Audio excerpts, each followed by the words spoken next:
Associates, we analyze your unique investment style so that you can work toward your individual retirement goals on your terms. Heritage Harbor Financial Associates can help you take steps to reach your retirement goals by providing a wide array of financial products to fit your needs, even for the risk adverse. Give us a call at 631-331-6599 to learn more or to set up an appointment with one of our financial professionals. You can also find us on the web at hhfa.org or on Facebook at facebook.com/hhfa.org. Our number again is 631-331-6599. That's 631-331-6599. Investments in stock, bonds, and mutual funds and variable annuities are not FDIC insured and are subject to fluctuation in value and market risk, including loss of principal. Heritage Harbor Financial Associates offers securities through AXA Advisors, LLC, New York, New York. Member FINRA, SIPC. Annuity and insurance products offered through AXA Network, LLC.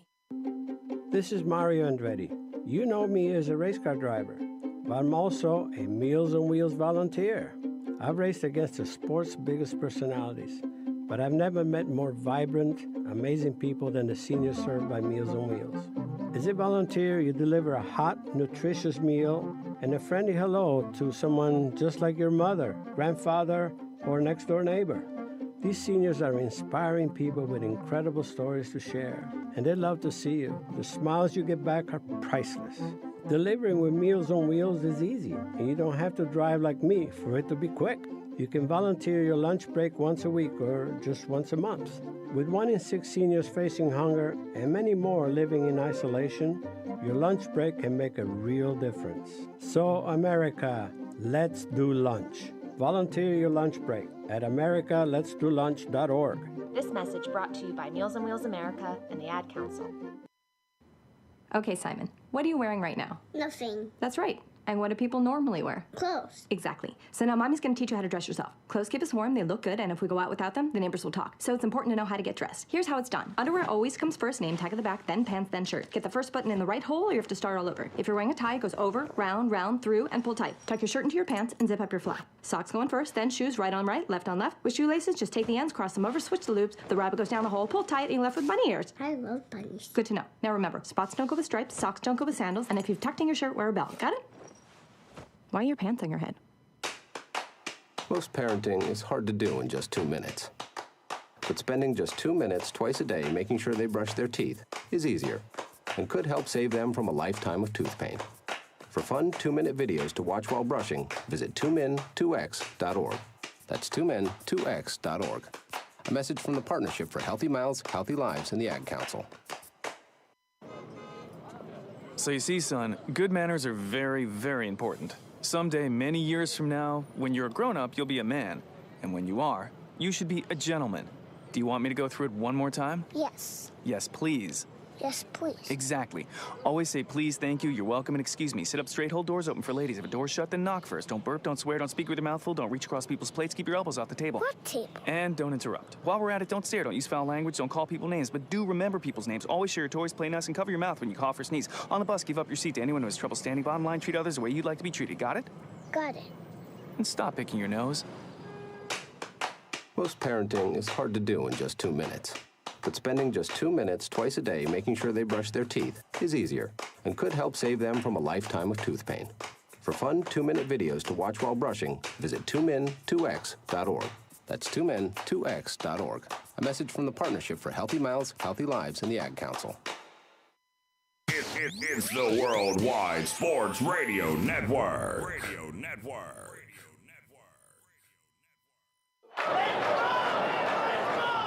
Broadcasting from coast to coast, city to city, coast to coast. It's time for the Ryan Hickey Show on the Worldwide Sports Radio Network. If it's happening in sports, it's being talked about right here. And here's your host, Ryan Hickey.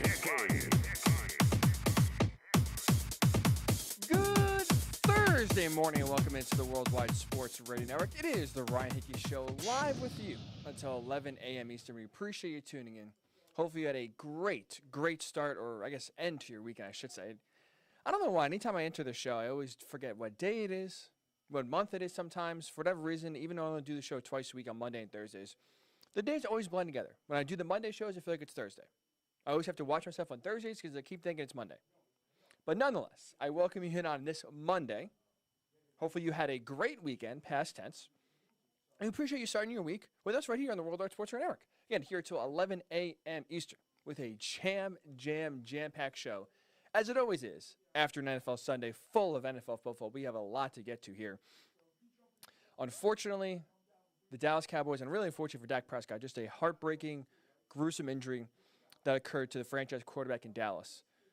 But now that the injury has been sustained, now that Dak Prescott thankfully had successful surgery last night, as we learned late last night or this morning, the question is now, because of the contract situation, what is Dak Prescott's future in Dallas?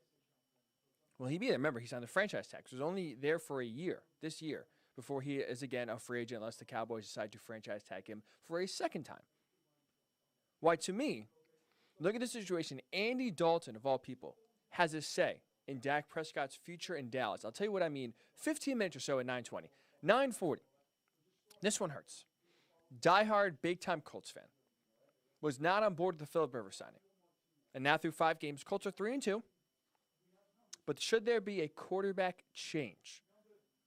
I'll tell you why the answer to me is absolutely. At 9:40 Eastern, Phillip Rivers has really struggled, and the numbers back that up for sure. Second hour, 10 a.m. Eastern. If you're listening on the Great West Coast, 7 a.m. your time, the Atlanta Falcons made a move. In a year that there was question marks of, okay, because of the pandemic, because finances are tight, would NFL teams make moves? Would they fire head coaches? Would they fire GMs? Or would this be a year that almost, because of the circumstances, because off-season training wasn't normal, because it's expensive. I mean, it's flat out expensive from a business perspective to fire a head coach, to fire a general manager. Would there be any firings? Well, 5 weeks into the season, we already have 2 firings, 2 head coaches, 2 general managers, although one person took both of those roles in Bill O'Brien. But now Dan Quinn last night fired by the Atlanta Falcons. Thomas Dimitroff, their general manager, also fired. Why, to me, Arthur Blank made it personal, and that decision backfired. You never mix business with pleasure. Arthur Blank did that, and it did not work out great for him. 10:20 is always quick hits, a lot to talk about around the NFL. So much storylines hit on. And finally, 10:40, a wild, insane, crazy weekend of college football. Why the SEC, a conference we always talk about being the best, always talk about being the greatest. For whatever reason, they always try to and always tend to avoid chaos, right? Alabama, LSU, Georgia, all those teams always win. But guess what? Even the SEC, even in 2020, is not immune to chaos. I'll tell you what happened in case you missed it. But as always, we come to you as a reminder live from the Big Italy Pizzeria Studios. Great pizza, hot heroes, phenomenal dinners. Check out Big Italy Pizzeria if you're on Long Island. In Medford, Joe's Pizzeria in Bayshore. So either one. If you're out there on the eastern side, Medford. If you're out there in Bayshore, middle of the island, Joe's Pizzeria. Online, if you're anywhere, worldwide, at BigItalyPizza.com. So we have a lot of NFL to get into. Obviously, again, we are sitting here on a Monday after week number 5 of the NFL is almost basically complete. 2 games to go. The Monday nighter tonight. You have a Tuesday night Titans-Bills game, knock on wood, as long as the Titans tests come back positive. We'll have a Titans-Bills Tuesday night game. So a lot more football to go into here. But we do start with the biggest story of the day, as we always do at 9 a.m., and that is not football-related. That is NBA-related. In case you missed it, obviously the NBA Finals has taken a backseat to a lot of what's going on with the NFL. But last night, after losing Game 5, after wearing the Kobe Bryant Black Mamba jerseys where it felt like Friday night was going to be a coronation, and Jimmy Butler said, no way, not yet, the Los Angeles Lakers win their 17th NBA championship, tying themselves with the Boston Celtics for the most in NBA history. And more importantly, obviously the bigger story than just the Lakers winning their 17th is LeBron James winning his 4th championship with his 3rd different team, right? 2 with the Heat, 1 with the Cavs, and now 1 with the Lakers. And looking at really the entirety of the NBA bubble, right? Looking at even just going even past it, going further than that, looking at LeBron James's entire career. LeBron won his 4th title last night, doing what he's done throughout his entire career.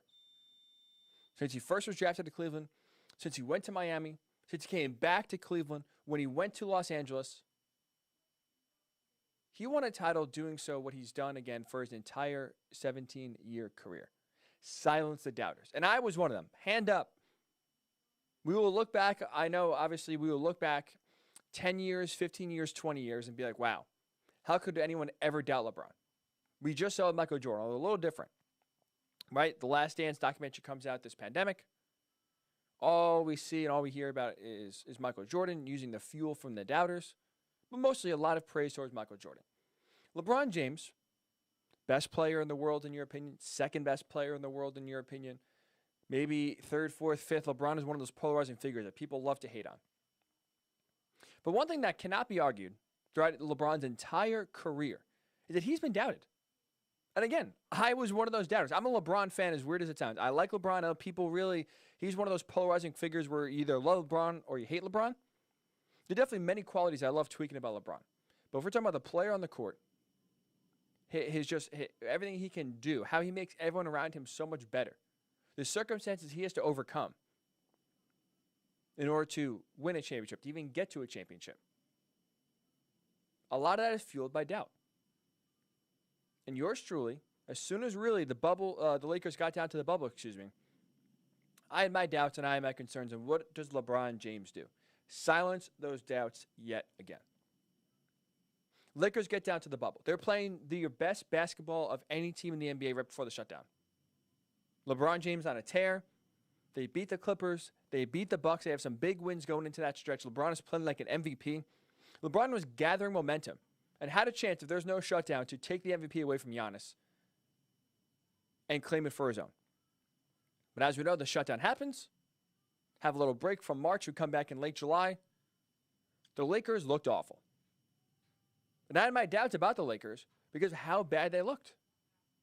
You had those seeding games that go on. The Lakers' three-point shooting in those games was horrendous. Atrocious, actually. Second worst in the NBA in those seeding games. They're role players, they're bench players, right? Outside of LeBron, outside of AD. Kyle Kuzma, Danny Green, Rajon Rondo, Markieff Morris. Name, any player you want in there. I guess Rajon Rondo maybe will leave out because he was injured. Those role players, they needed to step up for LeBron. They needed to play well. We're not doing so. And that came to its ugly head. It reared its ugly head in that first game against Portland. And I'll never forget sitting here after that game one, where the Trailblazers, in my mind, did not even play their best basketball game. Lakers clearly did not play anywhere near as good as they should be. And I thought, wow, the Lakers are in real trouble here. This is a team that could get bounced in the first round. I will never forget, after the opening weekend of games for the NBA playoffs, when it came down to the big three that we thought could win a title, right? It was still the Clippers, it was still the Bucks, and it was still the Lakers. I will never forget putting the Lakers third on that list of the three. A lot more faith in the Clippers, a lot more faith in the Bucks. And when it came to the Lakers, what I saw in those 8 seeding games, what I saw so far in that first game against Portland, I had a lot of doubts. Not really LeBron related, but it was more, can LeBron do enough to get these role players around him to play well? Because they were playing awful. And guess what? LeBron silenced those doubts, obviously, as we know, ran through Portland, ran through Houston, ran through Denver, and continued to run through the Heat in the finals to win his 4th championship. It was riddled with doubt to me in the bubble. I thought the Clippers by far were the better team. I thought the Clippers were even the better team in the playoffs when it came down before the season even stopped. When LeBron is playing great, and the Lakers are on a roll, again, right before the pandemic started, even then I thought, you know what? When it comes down to it, when push comes to shove, when it's Western Conference Finals time, I still have faith that the Clippers' depth can overcome LeBron's great play, can overcome AD's great play. I had my doubts, and I was wrong. And like I said, he's been doing it his entire career. And the narrative, it changes a lot about what there is to doubt about LeBron. But each and every time he comes back and proves them wrong.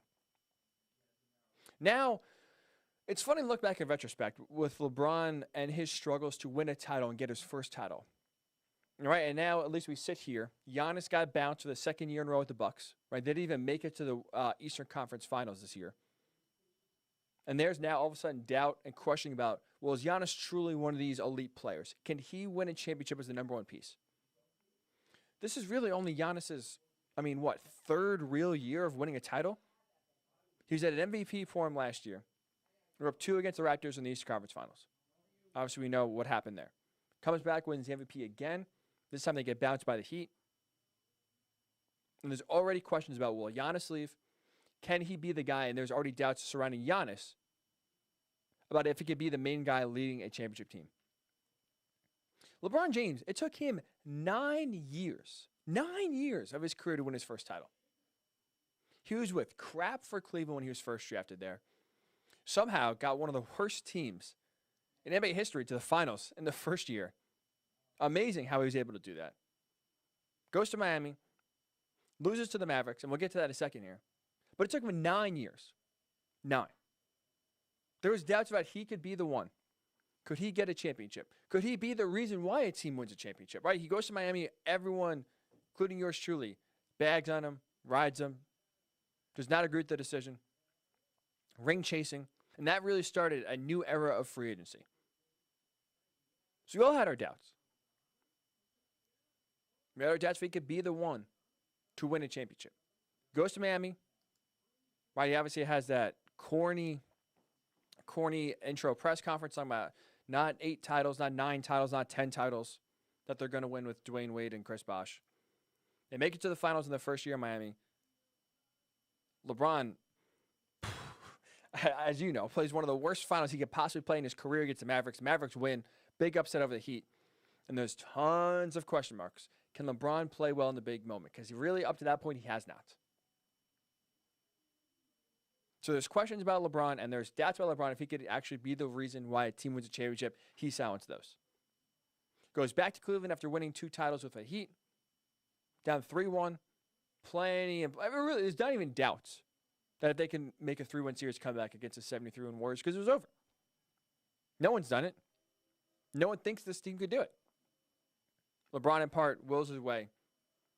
They win that championship in Cleveland. Once LeBron goes out west, what did we hear? And really, what did we hear up until that point, too, even before he made the decision to go out to Los Angeles? They always knock. Every time LeBron went to the finals, right? He's been to 9 finals out of 10 in the Eastern Conference with the Cavaliers and the Heat. We always kept hearing, oh, you know what? The East is so weak. LeBron just runs the East. You know what? He couldn't do it in the West.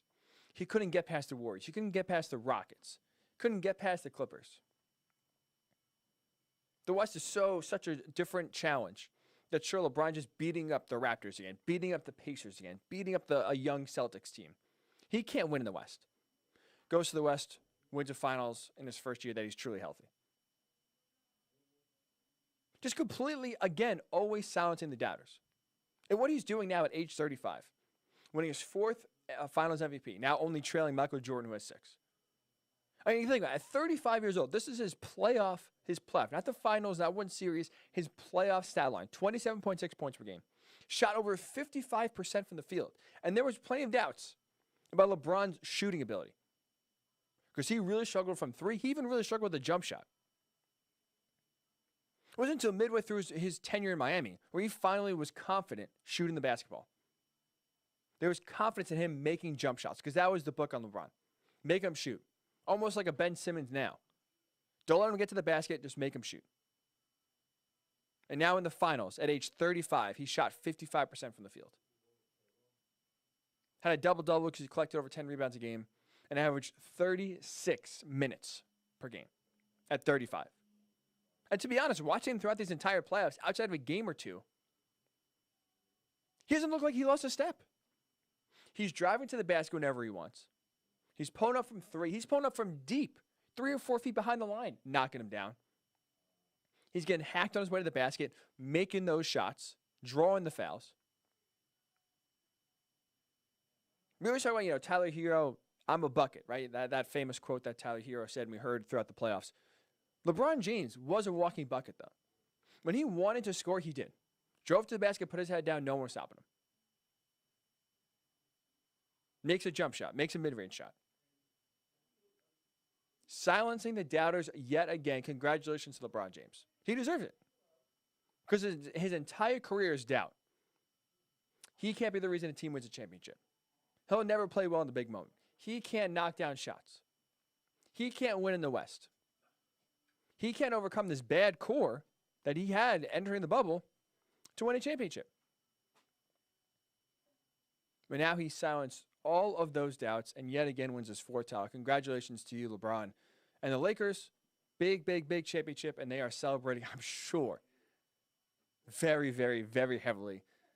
I'm sure J.R. Smith's shirt's still off right now, and I'm sure they are still chugging celebrate and have a good time because they deserve it. So again, your final thoughts. If you watch finals, what's your reaction to watching LeBron James win the championship? Again, he's one of those guys, very, very polarizing. I'm very, very happy for LeBron James. He absolutely deserves it. Inching closer to Michael Jordan. So again, your reaction. What was it like for you watching LeBron James win his 4th title last night with the Lakers? Worldwide Sports Network on Facebook, WWSRN_radio on Twitter, or also on Twitter at Ryan Hickey Show.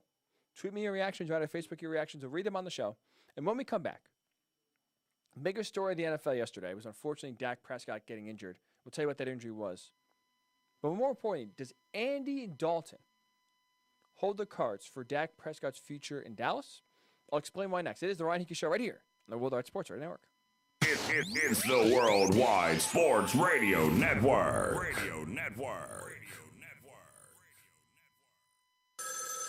Ranger Station, Ranger speaking. Hi, I'd like to report a bear hug. Uh-huh, okay. Well, we were building a bonfire, and I saw some, dry brush and leaves around, so, I said to move the bonfire somewhere else, and out of nowhere, Smokey Bear shows up and hugs me. So you noticed some wildfire hazards and moved your bonfire to a safer location. Yeah. Yeah, that's Smokey, all right. He likes it when people help prevent wildfires. It hits him close to home.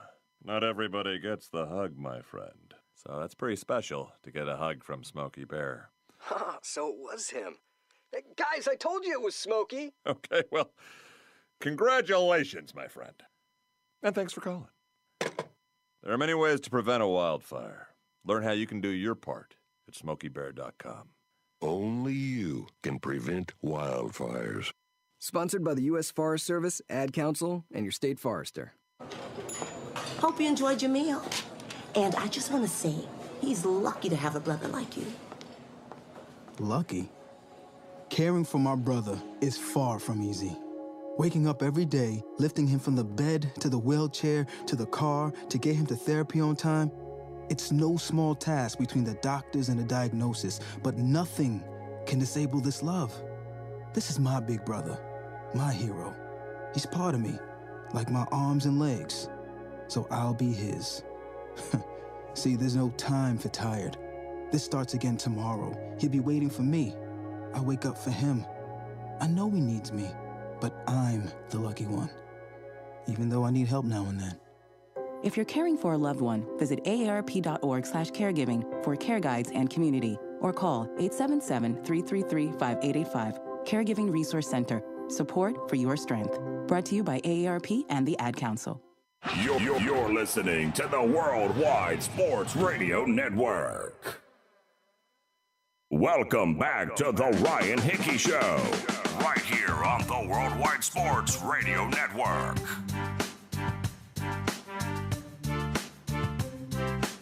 We are back here on the Worldwide Sports Radio Network on this Monday morning, easy for me to say, reacting to LeBron James winning his 4th title. This one with the Los Angeles Lakers. Getting your thoughts. Incredible. Absolutely incredible what LeBron is able to accomplish yet again. Age 35. Another title. Good for you, LeBron. Very happy for you. So we're talking about that. Worldwide Sports Network on Facebook, WWSRN_radio on Twitter, or also on Twitter at Ryan Hickey Show. So we get your thoughts as we do move to the NFL. Right, a busy Monday. Obviously, a lot goes on every NFL Sunday. Week number 5, almost in the books. Chargers Saints tonight. Tomorrow, you got Titans Bills. Now, really put a book, or I should say, put a close in to week number 5. But for the most part, a lot of games have occurred. And looking at what happened yesterday, look at the landscape of the NFL. Biggest news being Cowboys quarterback Dak Prescott suffering a compound right ankle fracture, which essentially he dislocated his ankle. If you watch it live, I'm sorry. That was something where I was driving home, listening to the Colts game, cursing out Philip Rivers for throwing another pick. God. We'll talk about that in a few minutes here. And then I get home, and all of a sudden, Twitter explodes. Well, I guess it already exploded, but now I kind of, venture my way, find myself on the scene here, just to seeing everything about Dak Prescott. Thoughts and prayers about all athletes, all, fans of any team wishing their best for Dak Prescott. And then I watched the video. wow, it's tough. If you're squeamish, if you missed it, I would probably suggest maybe don't watch it. ESPN, I watch a lot after the game. After the Lakers won and after the Sunday Night Football game, they blurted out. They blurred out Dak's ankle because it is it's tough. It is definitely tough to look at. If you remember what Gordon Hayward's ankle looked like when he dislocated his ankle in the first game for the Celtics, I believe it was 2 years ago. It's a tough look. It's an absolutely tough look. So our thoughts and prayers, first of all, with Dak Prescott. We hope for a speedy recovery. He had surgery last night. According to all indications, it went well. He'll probably now miss the rest of the season. And there's really no, I guess, easy way to transition to this. But because of his contract situation, because he signed the franchise tag, so it's only a 1-year deal, and he'll be a free agent after the season ends. What do the Cowboys do now? What do you do? Because at least, looking at the landscape of what's out there, it's crazy to say this, but this is to me what's gonna happen. Andy Dalton, the current now quarterback for the Dallas Cowboys, in a way will have control and will dictate the future of Dak Prescott in Dallas. And here's what I mean by that: if Andy Dalton plays well, if he steps in, leads this Cowboys team to the playoffs, leads them to contention, you know what this does? This opens up other quarterback avenues and other options for the Cowboys to consider in 2021. So after Dak got hurt midway through the third quarter, Andy Dalton stepped in, threw for 111 yards, but more importantly, game on the line, tied 34-34. He led the drive for the eventual game-winning walk-off field goal to give the Cowboys a lead. And it made on that drive 2 gorgeous throws to Michael Gallup. One on the run on the sideline, another deep bomb along the sideline, one for 19 yards, one for 38 yards. Andy Dalton stepped in fine. He played well. He led that Cowboys offense, and again, it's the Giants. They moved to 0-5, so you want to take a little bit with the opponent, sure. But they won the game. Andy Dalton stepped in and helped win the game for the Cowboys. And now you look going forward, Andy Dalton, with the weapons that he has, in Amari Cooper, in Michael Gallup, in CeeDee Lamb, in Zeke Elliott, the offensive line is a little spotty, a little shaky. It's going to continue that way as we learn that Tyron Smith will be out for the rest of the year. That's a big blow. But this is the greatest group of talent that Andy Dalton's ever been around. Cincinnati, outside of A.J. Green, and that was when A.J. Green was on the field, there's not much to throw to. So look at now Dak, Andy Dalton having talent to throw to and rely on. Look at the fact that the division is just horrendous. The Cowboys right now are in first place with a 2-3 record. 2-3, first place in the NFC East. So you have a division that's absolutely wide open, up for the taking, with a team that's the most talented on paper of any team in the division. Let's also look at, too, Andy Dalton has led the Bengals to the playoffs. He's had regular season success. He's been in the playoffs 4 times. Now, he hasn't won a game. It's a whole different story. But it's like he's never been on the big stage. He's never guided the team to the playoffs. So it's set up here for Andy Dalton to have success. And if he does, if he uses the talent that he has, if he plays well, if he continues to lead the Cowboys to wins, this could have Jerry Jones come to the realization that, you know what? He doesn't need to break the bank, at the quarterback position. He can invest money elsewhere, which you look at the other side of the ball in the defense, they need a lot of help. Sign Dak Prescott to a massive, massive, massive deal. It's not going to make the defense any better. Dak Prescott was setting records. He threw for the most yards in NFL history through the first 4 games. Over 1,600 yards through the first 4 games. You know what the record was? 1-3. Because for how good he was, how good that offense was, that defense was pitiful, awful, and they couldn't overcome it.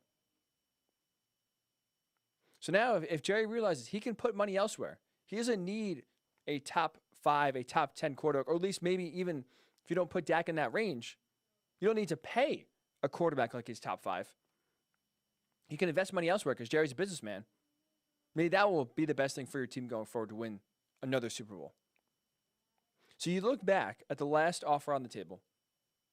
Dak rejected a deal back in March. 5 years, just about $34 million a year.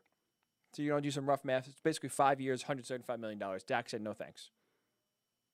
He wanted more. He was betting on himself. Well, if that price doesn't go down, if Dak goes firm at whatever he, in his mind, thinks he's worth, whether it's $200 million or maybe it's even more than that, if Jerry wasn't willing to meet it then, if he wasn't willing to meet it last year, if he was willing to take the gamble, maybe even potentially pay more if Dak Prescott plays well in order to keep him on the team for 5 years or more, that was a big gamble he took, and guess what? What's going to happen now if Dak's price doesn't go down? I don't think Jerry's going to be willing to meet it, to be honest. If Dak is firm with whatever he thinks he's worth, and Jerry Jones sits there in his owner's box the rest of the season, watches Andy Dalton have success, lead this team to a division title, maybe even win a game or two. I'm not saying Andy Dalton himself could be the answer, but now you open up other options. You explore. You see, listen, who's going to take the first pick? What if the Jets get the first pick? Is Sam Darnold on the market? Do you have an interest in Daniel Jones if the Giants get the first pick? Could Matt Ryan be on the chopping block with the Falcons now 0-5? I'm not saying Andy Dalton himself is the answer, but I'm saying if he plays well, he shows Jerry Jones that really you don't need a special elite type quarterback to run this offense and run it efficiently. This opens up other options. And guess what? You know what we know? As cold as this is, as harsh as this is, Jerry Jones isn't afraid to move on from his franchise quarterback. I mean, Dak Prescott knows that better than anybody. Cowboys draft Dak in 2016, just was going to be the backup, right? 4th-round pick. It was Tony Romo's job. That was his team. Well, Tony Romo gets hurt in the preseason. Dak steps in. Cowboys off to a hot start. Tony Romo loses his job, retires to the broadcast booth. Jerry Jones is not afraid to move on from his quarterback if injuries become a concern. He did it with Tony Romo. He could do it here with Dak, depending on how Andy Dalton plays. Because guess what? The flip side, we talk about the best case scenario, right? If Andy Dalton plays well again, this is the greatest group of talent he's ever been surrounded with. The division is just terrible. So there's a real chance he can play well, lead this team to the playoffs. But what if he doesn't play well? What if he struggles? What if he plays bad? Total opposite's true. Dak Prescott now has all the leverage. Because up until this point, and part of the negotiations and why we thought Dak had the leverage, but maybe in reality he didn't, going back to the negotiations last year and this summer, was that for the most part, the Cowboys really never knew how green the grass was on the other side. They never really knew what life without Dak was actually like. They had an idea, they had a thought, but they never actually had a reality. So now this is the reality hitting them in the face. They will truly see how much of an impact Dak Prescott has on the field. And if Andy Dalton struggles, if this offense just doesn't play as well as they did with Dak Prescott under center, if they miss the playoffs, all of a sudden now, maybe Jerry Jones has second thoughts. Maybe that wallet expands a little bit more. You know what? Now he's more willing to meet Dak Prescott's needs. Because it's totally possible that Jerry Jones and the Cowboys are taking Dak for granted. He's having success because the team we put around him is so good. Because I, speaking as Jerry Jones, did such a great job as general manager that I put all these pieces around him that really you could put anyone back there and they'll have success. Now we'll truly see that. So if that is the case, if Andy Dalton has success, if he plays well and leads him to the playoffs, Jerry Jones' theory is true. Now I think this means as harsh it is, and as sad as it is to have this, be the ending, I think that could mean the Cowboys could look elsewhere for a quarterback in 2021 that's not Dak Prescott. If Dak is still firm on the deal that he wants and the deal that he thinks he's worth. On the flip side, if Andy Dalton struggles, if that offense looked inept, if he just can't move the ball, can't utilize the weapons, all of a sudden now,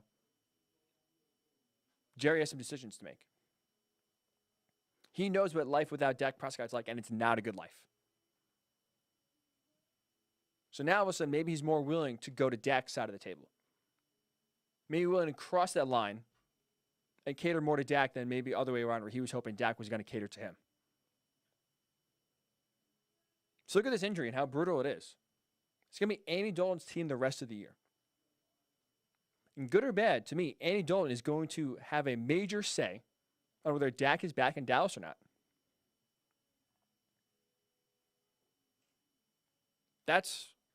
To me, it's easy, right? Jerry wasn't willing to go to the table and pay him the big money last year. He didn't think he was worth it in his mind. Well, now you're truly going to see Dak Prescott's worth. He's playing out of this world through 4.5 games. The Cowboys are 1-3.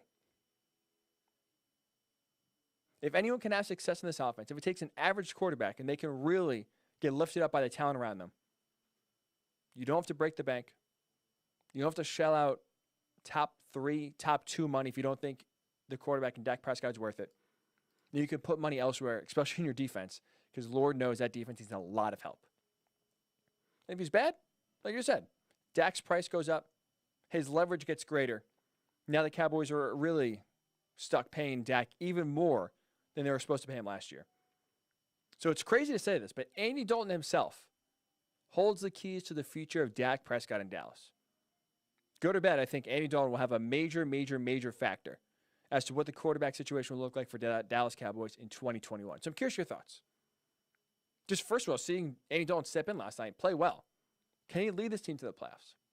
Can he play well?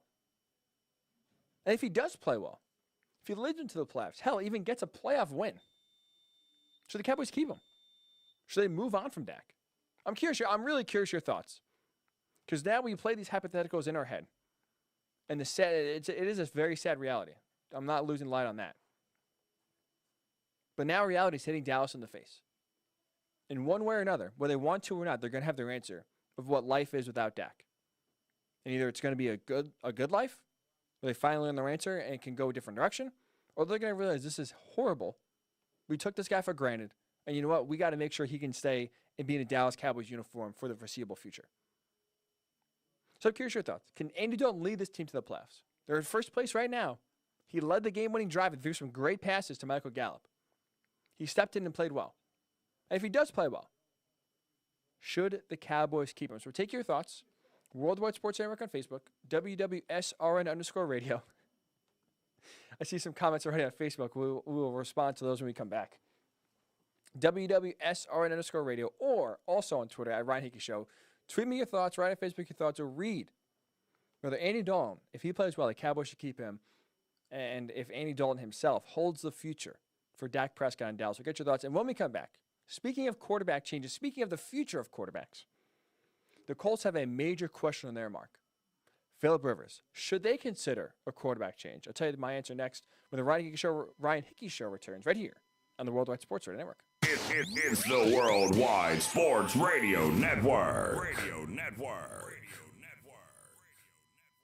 Edward Lehman has been a trusted insurance advisor for over 16 years with insurance solutions for auto, home, commercial, life, and retirement. He's located at 54 Sunnyside Boulevard, Suite H in Plainview. That's just 1,000 feet south of 495. Local agent, local advice. The time to think about insurance is before you need it. So do yourself a favor, and before you pay your next insurance bill, give Ed and his team a call, 516-935-3900, or visit him online at www.allstate.com/EL. Edward H. Lehman Insurance is your trusted insurance advisor. Be fearless at MMA Long Island and Seituha Karate. Located at 28 Colt Court in Ronkonkoma, MMA Long Island is the martial arts school for you if you want to learn combat-proven techniques, build confidence, discipline, and self-esteem while learning real martial arts to fight back against bullies, predators, and peer pressure. MMA Long Island offers group and private lessons for all ages and levels in traditional Goju-Ryu Karate, MMA, and self-defense. MMA Long Island is one of Long Island's most affordable martial arts schools. There are no promotion, belt, or membership fees, and family discounts are available. All classes are taught by 7th degree black belt Sensei John Benedict with over 30 years teaching experience. So whether you want to get in the ring or protect yourself and your family, MMA Long Island can help you reach your goals. Visit MMALongIsland.com. That's MMALongIsland.com, or call or text 516-381-9660. That's 516-381-9660. Take a look under your bed. Find stuff under there? What about jobs? No? Now try your basement. There's a pair of overalls that overall you're not so into anymore.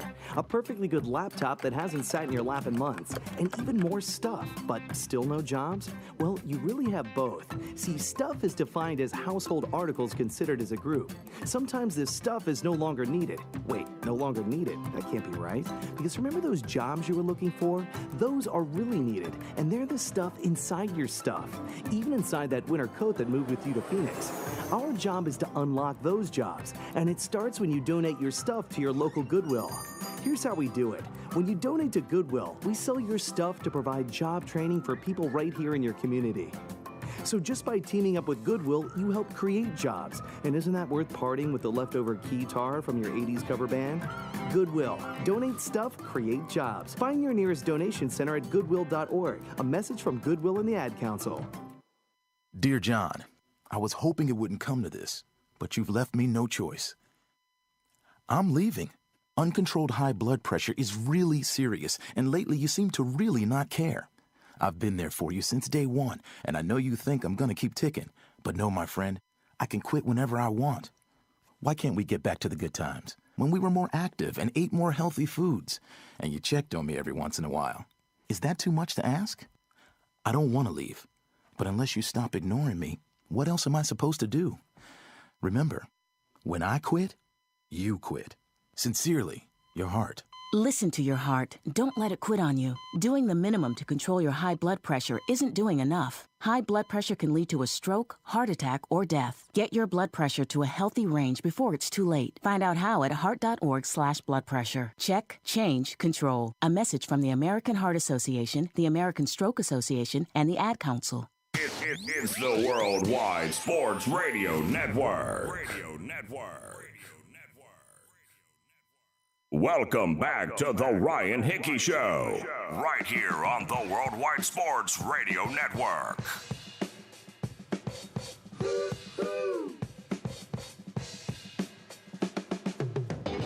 This is a story about Billy Joe and Bobby Sue. Two young lovers with nothing better to do. And we are back here on the Worldwide Sports Radio on this Monday morning. Rainy, dreary Monday morning. We do appreciate starting off your week with us right here on the Worldwide Sports Network. We're here until 11 a.m. Eastern, talking why Andy Dalton has the keys, has control of Dak's future in Dallas. Now, I threw out a few options there that Jerry could consider. If Andy Dalton plays well, he doesn't want to pay Dak the money, instead realizes he can get by with an average quarterback. And one of those teams I threw out there, the Giants, because they have, they're 0-5 currently, could get the first #1 overall pick.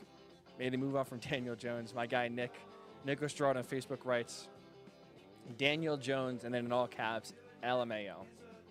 Picturing him in a Dallas Cowboys uniform trying to be the savior for Jerry Jones and for the Cowboys team. He's right. I probably shouldn't have included the Giants in that. I do think a brand new quarterback market, and I said this a few weeks ago on the show, is going to develop with guys like Sam Darnold, with guys like Daniel Jones himself. Continue to struggle if teams have doubts about if they could be the guy or not. Maybe they'll move on, cut bait quicker than normal. We saw the Bears kind of drag it out. Mitchell Trubisky, I think he knew the answer, but they wanted to give him one last shot because he was drafted so high, because Ryan Pace wants to keep his job and be proven right. They gave him one last shot. That's not going to happen. So guys like Daniel Jones, we could see getting the axe earlier than usual. But as Nick points out, I did include him. I should not have included him as potential replacements for Dak going forward next year. That will not be a very good option. I can promise you that. So thank you for calling me out on that one, Nick. He also loves the music. I knew he was going to love this one. Big Steve Miller Band fan. Love Take the Money and Run. The reason why we played Take the Money and Run, specifically now, come back for this one, is because really one quarterback right now has taken the money. And he's running because guess what? He has given nothing back, and that's Philip Rivers with the Colts. Signed a big contract, $25 million, one-year deal. He took that money. He was supposed to come in here, give the Colts some competent quarterback play, lead them to the playoffs, and you see what happens and go from there. Kind of bridge the gap from where the Colts are now, which is a good team really without a quarterback, to hopefully draft a quarterback or sign a quarterback or trade for a quarterback somehow and get their franchise guy this offseason, maybe next offseason, He's going to be that bridge. 1 year, if things went really, really, really, really, really well, maybe he'll get a second year. But right now, as Steve Miller Band says, Philip Rivers is taking the money and he is running because right now he's giving you nothing on the field. The latest example, yesterday, Colts lose to the Browns 32-23. In that game, Philip Rivers' stat line doesn't look awful, 21-33, 243 yards, but 2 costly, brutal, ugly, inexcusable interceptions. One that was returned for a touchdown as Philip Rivers struggles yet again, for really the 5th time in 5 games. Hasn't really played well at all. Colts are winning really in spite of what Philip Rivers has put out on the field there. They beat the Vikings because their defense was all over Kirk Cousins, and Kirk Cousins melted under pressure. Shocker. They beat the Jets because of the Jets. Shocker. And who did they play last week? Wow, I am blanking already. But he didn't play well last week either. Then when they needed him to play well, guy shows up. Guy puts the Colts in a bad spot, throwing interceptions, putting balls he shouldn't be putting them in. And now I think this is a valid question. 5 games in, should the Colts absolutely consider benching Philip Rivers, going to Jacoby Brissett, and making a move to try to save the season, salvage the season, which is kind of crazy to think about at 3-2. But this is a team that's built to win now. This is a team, especially with the Texans, their only true competition in the NFC South, off to a 1-4 start. They are not playing well at all. They are floundering. The Titans have COVID tests left and right. I'm still very skeptical of how good the Titans are, to be honest. I think it's a little bit flash in the pan. And I'm skeptical that they can repeat the success they had last year with Ryan Tannehill. So this division is absolutely up for grabs. And right now, Phil Rivers is not playing well. And I think that conversation absolutely needs to happen. There should be a real conversation. There should be a real thought process to putting Jacoby Brissett in, benching Philip Rivers going forward to try to save the season for a few reasons. Number one, Philip Rivers is absolutely not taking care of the football. He is doing the one thing really he was brought in here not to do, and that is turn the ball over. 3rd most interceptions in the league with 5, so basically 1 a game he's averaging. And out of those 5 interceptions, he routinely puts the ball in harm's way more than that. He has 5, and honestly, no joke, no exaggeration, no hyperbole. He has 5 interceptions, it could be 10. There was a few bad reads, a few dropped interceptions, a few tips away from doubling that total and really putting the Colts in an even worse spot that they're in right now. He's routinely putting the ball in harm's way. And Philip Rivers is so far his biggest problem. He has a gunslinger mentality, right? In his mind, he thinks he is Patrick Mahomes. He thinks he can make any throw possible. He can fit it in any tight window. He can rocket it in there, drop the ball in. So he has that mentality, but he has a noodle arm. He has a noodle arm. He shot puts the football. He does not have any arm strength. He really didn't have arm strength to begin with. That was not one of his strengths coming out of NC State. And now, as he gets older, as he continues to play, guess what? That arm strength has continued to decrease. So gunslinger mentality with a noodle arm is a recipe for disaster. Not even just not success, just disaster. Because the Colts built this team. Chris Ballard, the general manager, built this team to play great defense and run the football. They invested a lot of money in their defensive line, right? They just traded for and gave DeForest Buckner, a massive extension. They drafted really well in the offensive line, and they built their team based upon the offensive line. Even when Andrew Luck was here, a lot of the offensive linemen, a lot of Frank Reich's mentality was to run the ball. They had run the damn ball hats. They wanted to embrace and being a physical football team. And that has gone, so far, that has gone according to plan. They were playing absolutely great defense. They're the number 1 DVOA defense in the league heading into yesterday's game against Cleveland. They run the ball really well. They run the ball really, really, really well. Jonathan Taylor getting out a lot of the carries because Marlon Mack is hurt.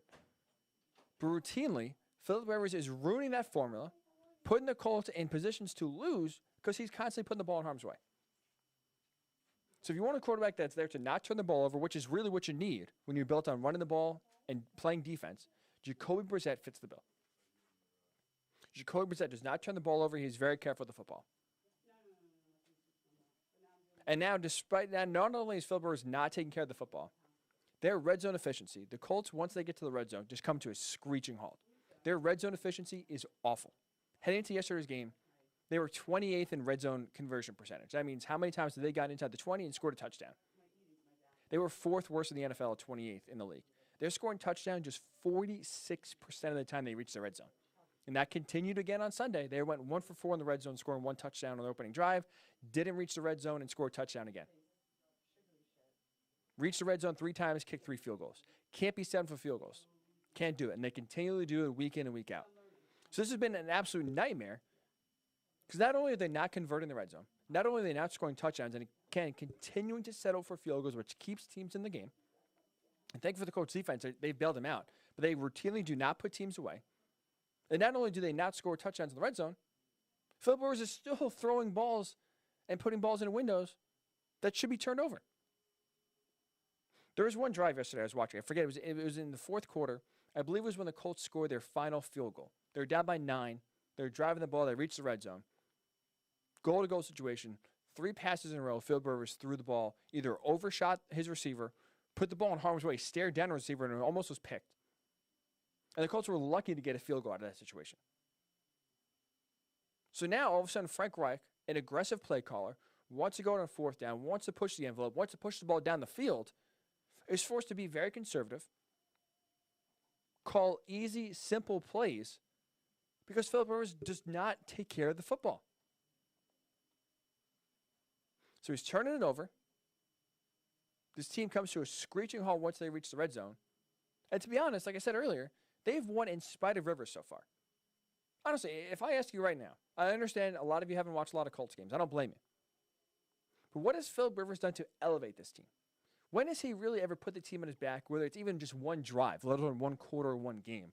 When he's made the team better, when he's bailed the team out, when he's been the reason why they win games. First game against Jacksonville, they were not the reason why they lost. Well, I'm sorry. He was far from the reason why they lost, but he did nothing to help the team out. Again, that was really where the first problem started. He had some bad turnovers. The Vikings game, they kicked 1 million field goals. It feels like the defense was so in Kirk Cousins' face. Same with the Jets, with Sam Darnold. The defense won those games. When you, in a game like this, against a good Cleveland Browns team, you needed the quarterback to step up and make plays. And instead, what happened? Philip Rivers turned the ball over. He made some poor decisions. Even when he's making good decisions, he's making some bad throws. His accuracy is waning. Like we talked about earlier, his arm strength is shot. There's a few times where receivers are open and he's bouncing the football. 15 yards on the field, he's bouncing the football. If he's not bouncing it, he's overthrowing it and putting the ball in harm's way. This Colts team, even before the season started, was designed to be at their best when they're throwing the ball 18 to 20 times. When you don't have Philip Rivers, you don't ask him to do too much. Make a few throws here or there. When you establish the run, when you're getting a good ground game, that's when he's at his best. The play action works great. In small sample sizes, that's in theory when he's supposed to be at his best. Not when he's throwing it 30 to 35 times a game. Not when he threw it over 40 times in the first game against Jacksonville. Yesterday, he threw for 33 times. And again, a lot of that's out of necessity because he's turned the ball over, not putting the team in positions to succeed, and now they're forced to dig out of a hole. They were down 17 yesterday at one point. So this is Jacoby Brissett. Say what you want to him about his aggressiveness, pushing the ball down the field, which is what Frank Reich writes. He would bring stability to the position. Because yesterday, in a game that was up for taking, Baker Mayfield, after having an elite first half, playing really well, carving up that Colts defense. Now, this was really the first game where the Colts defense struggled mightily. Jacksonville, still, they had some issues too, but Baker and that Browns offense was having their way in the first half. 20 points. Baker in the second half had just 2 completions for 19 yards, including 2 interceptions. The Colts defense did everything possible in the second half to give them a chance to win. And what did Philip Rivers do? Threw a pick six, threw another interception, had an awful safety in the end zone where he felt the pressure early on, threw the ball away, panicked, and threw it away. Something you would not see from a veteran quarterback. Cost the Colts 2 points. So the Browns in the second half scored 12 points. 9 of those was single-handedly because of Philip Rivers. Think about that. Colts lose by 9, and the 9 of the 12 points in the second half scored by the Browns were single-handedly because of Philip Rivers. So I ask you, because I asked Frank Reich this, I want to ask Frank Reich this. Not that I did. I don't have any access to him. But I would if I saw him. What are you thinking? How can you keep on defending this guy? In his post-game press conference yesterday, Frank Reich said he thinks Philip Rivers is playing good football. He's far from the problem. I don't know what Frank Reich is watching. I'm a big fan of Frank. This is really the only time I would ever criticize him. He's trying to defend Philip Rivers. Because I can tell you right now, even Stevie Wonder can see that Philip Rivers stinks. So that's why I'm legitimately serious with the Colts. Jacoby Brissett has to be the answer. I'm sorry. The Philip Rivers experiment, 5 games, has not gone well. They're 3-2 again, in spite of how he's played so far.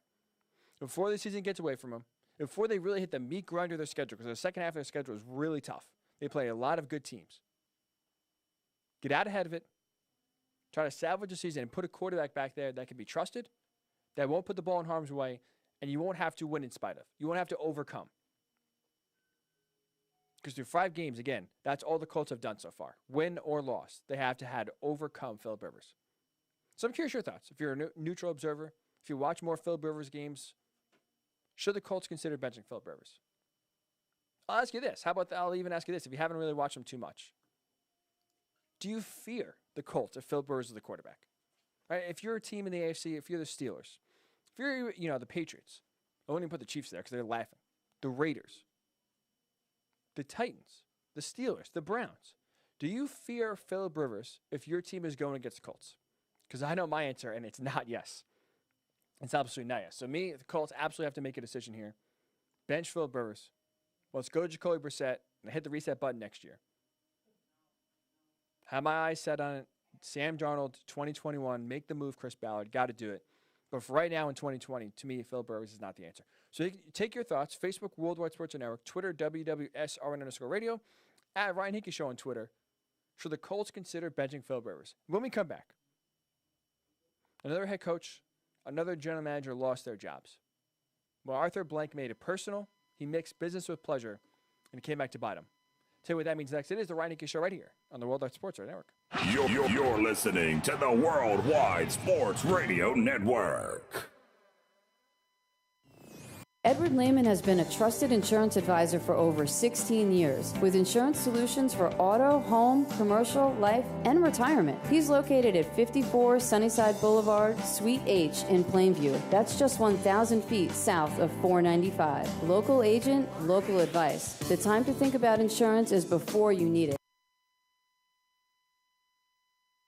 So do yourself a favor, and before you pay your next insurance bill, give Ed and his team a call, 516-935-3900, or visit them online at www.allstate.com/EL. Edward H. Lehman Insurance is your trusted insurance advisor. Hi, this is Terry Crews, actor, former football player, game show host, father of 5, and all-around big dude. I'm also an expert on drama. I know all kinds of drama. There's the good kind that comes with having a house full of kids. There's the bad kind like season-ending injuries. There's the necessary kind like having an agent in Hollywood. And there's silly drama like the drama around my percolating pectorals. And then there's the drama you can skip. Skip the drama that comes with not having your high school diploma or equivalency. Find free adult education classes near you and finish your high school diploma. Visit finishyourdiploma.org. Or text diploma to 97779. Message and data rates may apply. Reply STOP to opt out. That's diploma to 97779. And leave the drama to actors like me. Brought to you by the Dollar General Literacy Foundation and the Ad Council. Adopt US Kids presents Multiple Choice Parenting. Your daughter just had her first breakup. Do you A, put yourself in her shoes? How could he do this to you? And for Sheila, she has split ends.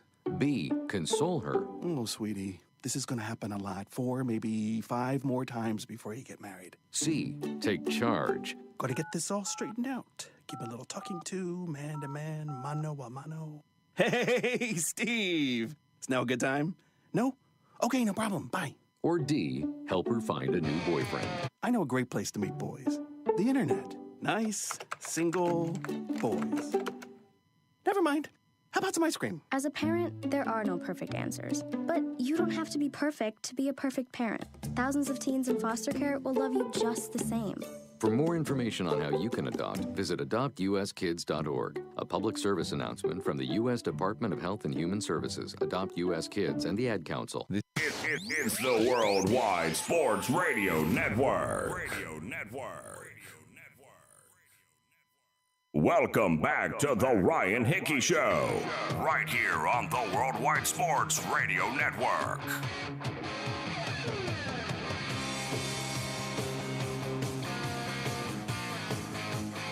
And we are back here on the Worldwide Sports Radio Network, hour number 2. Coming to you live, as we always are, from the Big Italy Pizzeria Studios. Whether it's great pizza, hot heroes, phenomenal dinners. Check out Big Italy Pizzeria in person in Medford, their sister store, Joe's Pizzeria in Bayshore, or, of course, online anytime, anywhere. BigItalyPizza.com. Hour number 2 here, going to 11 a.m. Eastern. Come back with a little Panama here. As unfortunately, Eddie Van Halen did pass away from cancer last week. We send our well wishes to him and his family. Hopefully, my guy Nick is still listening. I know he's a big Van Halen fan. So we do send our well wishes here as 2020 claims another good soul, that is for sure. Fun story about Panama, too. I've only done karaoke once in my life. It was back in college, and this was the song. One of my friends, Mike, big Panama fan, and we did karaoke to Panama. Spoiler alert, did not go well. Did not go well at all. But hey, figure this is a nice little tribute. And why try to sing it myself if I can let Van Halen do it himself? So we do send one more time our well wishes to him and his family. As well, we're talking a lot about Phillip Rivers here. Should the Colts bench Phillip Rivers? They gave him a big contract this offseason, a 1-year deal. Basically took a big chance, a big risk here. And it is not panning out so far. The Facebook comments are blowing up. We'll start with the most recent comment I made, because my guy Nick was also there for the night that we did karaoke. He said, worst karaoke performance I've ever seen, no joke. He's not wrong. I'm not even sure if I got one word in on time. Mike took the lead. He definitely was a lead singer for sure. He knew what he was doing. I did not. We both, literally killed it. Not killed it in a good way. Killed it in a bad way. If you didn't listen to that song before, you would never want to listen to that song ever again. Definitely ruined it for sure. And Nick is no joke, no exaggeration. He said the worst karaoke performance he's ever seen. There's a reason why, for me, it was one and done. It was so bad, I was like, there's no hope here. Nothing can get any better than this, or nothing can get any worse than this. So you know what? We're just going to call it a career. So I'm sorry. Thankfully, Van Halen was not there to hear it, or else his ears might have been bleeding. That was, as Nick writes, as a witness, the worst karaoke performance he'd ever seen. No joke. Nick also writes on Facebook, since we are talking about Phillip Rivers, so you are talking about him just being brutal. Said the second biggest bet of his entire NFL season was Phillip Rivers under 26.5 passing touchdowns. He asks how he's looking. I'll say pretty good. Pretty damn good. If you bet, honestly, the over-under of 4.5 touchdowns, if it was up to me, that bet would be looking pretty good. Phillip Rivers, 4 touchdowns, 5 interceptions this season. If I was Frank Reich, if I was the Colts, I would not let Phillip Rivers, outside of injury, attempt another pass this season. No joke. I'm that done. I'm that over it. You took a risk. You took a gamble. Did not play off. It's time to cut bait here and save the season. This season cannot go down because of Phillip Rivers. We've seen teams like the Giants with Eli Manning hold on too long, hurt their future, maybe even set themselves back a few years because they refused to move on. They refused to draft a quarterback and tried to squeeze every ounce of life they had out of Eli Manning. That's different. He won 2 Super Bowl titles. I understand there's a pull there. You want to do the right thing for your franchise guy. Didn't agree with it? You can at least make an excuse for it. For the Colts of Phillip Rivers, there's no sentimental value there. There's no holding on to goodwill. It should be one and done. It should be 5 games and done. And Nick also knows, since he saw my tweet yesterday, he knew, and he's right. I've been waiting for that Stevie Wonder joke that even Stevie Wonder can see that Phillip Rivers stinks.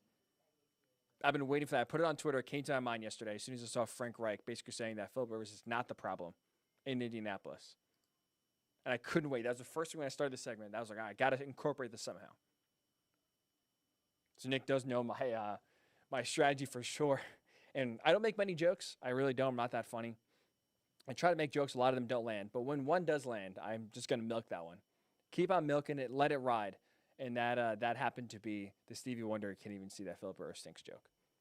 That's probably the quota for the year. It's October 12th. We have 2 months left of this 2020 year. That's probably the quota. I think I'm good for jokes for the rest of the year for sure. But if you think Philip Rivers should stay the quarterback, I mean, if you're a fan of the other team, I would definitely say that answer is yes. Love your thoughts. Worldwide Sports Network on Facebook. Twitter, WWSR_radio. Also on Twitter, at Ryan Hickey Show. So get your thoughts throughout the show here as we go to 11 a.m. Eastern, the top of the hour. We did have a coaching change yesterday. We did have a general manager change yesterday. Let's see what the Falcons did. Firing Dan Quinn, firing Thomas Dimitroff, is the latest example of why bad teams stay bad. Why the old saying goes, you don't mix business with pleasure, and that truly is a very sound business idea. Because yesterday the Falcons, a potential, now not a lot of people are saying this, but there's some rumors, there's some thoughts out there. There's some flirtation. The Falcons, because they had a Todd Gurley, because they have Julio Jones and Matt Ryan and Calvin Ridley, they added Hayden Hurst. The offensive line, at least, is filled with first-round draft picks. Whether they lived up to that potential or not, they're filled with talent that was supposed to be good. There was some thought that maybe the Falcons could be a spunky team that fits in that 7th and final wildcard team. Maybe they can make some noise here and just be a contender. But instead, they fall to 0-5 on the season as they fall to the Panthers 23-16 yesterday. Teddy Bridgewater carving up that Atlanta secondary, carving up that Atlanta defense. And that was finally, for Arthur Blank, the straw that broke the camel's back. But to me, this decision, again, highlights why bad organizations remain bad. Here's what I mean by that. Last year, this decision should have been made last year.